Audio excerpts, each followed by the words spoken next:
The system deceived us. We were lied to. They said our food would be here, but it's not. The table is blank and empty. Right, Scotty? Yes. Hey everybody, Amazing Atheist here. Let's do a little experiment.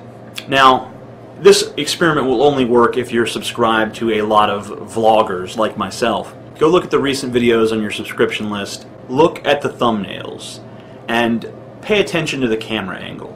Now, 95% of the time you're going to see a camera angle very similar to what you see in this video.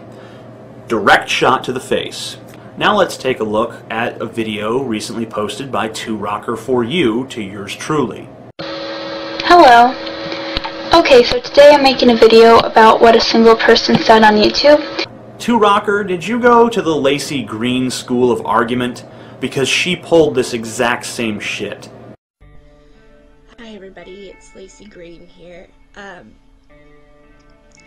Everyone on YouTube uses this angle. Except for you guys, you like this angle. Right.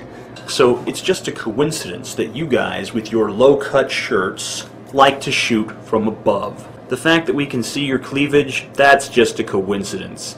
It's certainly not some sort of crass attempt to manipulate the males in your audience. No, you're above such things. Another trick that you seem to pull right out of Lacey Green's playbook is the victim card. You like to talk about how, oh, this is what I said just really disturbed you. It really disturbed you.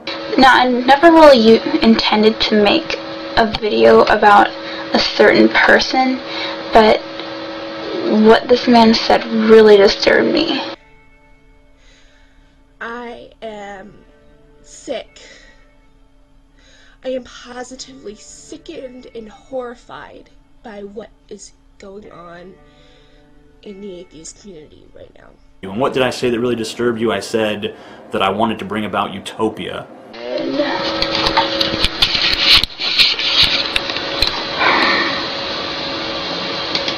I just wish you motherfuckers would drop the rope so we could bring about utopia already. Excuse the language. In a world full of war and suffering and death and pain and starvation, what you're worried about are the people who are trying to make it better.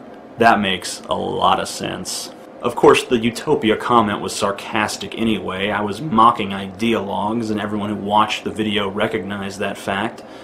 Obviously, when you look at human nature, you realize that bringing about any sort of utopia is a pipe dream. But I think the fact that you singled that quote out is interesting for two reasons. The first reason is that you're against gay marriage. Now, I presented an entire argument in regards to your beliefs, and you didn't respond in any way, shape, or form. Probably because you realize you have no competence when it comes to debating the finer points of my argument. The second reason that I think it's interesting is because you later on in that very same video say that the only possible utopia is heaven. There will always be injustice or cruelty. The only perfect society will be when we're in heaven. There will never be a perfect society on earth. But you never explain why heaven would be more possible than any other utopia. I always find this interesting about Christianity. Somehow, even though people can't get along here on earth, people will be able to get along in heaven. Which doesn't make much sense, because if you reach heaven and you suddenly feel compelled to act in a different manner than the way that you act here on earth, then you're not really yourself. You've been altered. So it's not really you that goes to heaven, it's this new, changed person with none of your faults, none of your failings. But of course those defects are the nuances that make up your personality, so without those, you're not really yourself. Let's assume that heaven exists and Christianity is true. If you go to heaven and it truly is perfect and utopian, then you're not going to be yourself, because only by changing your very nature could the criteria of utopia be met.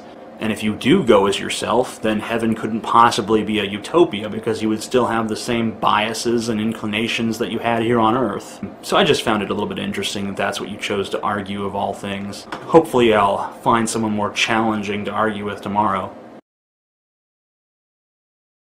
Me and Scotty were having an argument in the restaurant over there as to whether or not I could kick the shit out of a tiger if me and a tiger were released in the restaurant at the same time. Now, I'm pretty sure the tiger would have difficulty navigating the restaurant, Because, I mean, a tiger is used to a jungle environment where it's, you know, most of the obstacles are leaves and shit. It's a restaurant. There's tables and shit in the way.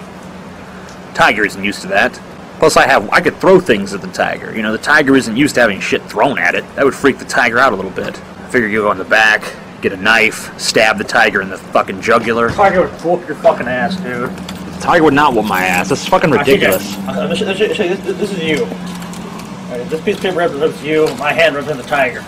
That would be. I see these keys represent the tiger. My name's Cheetah.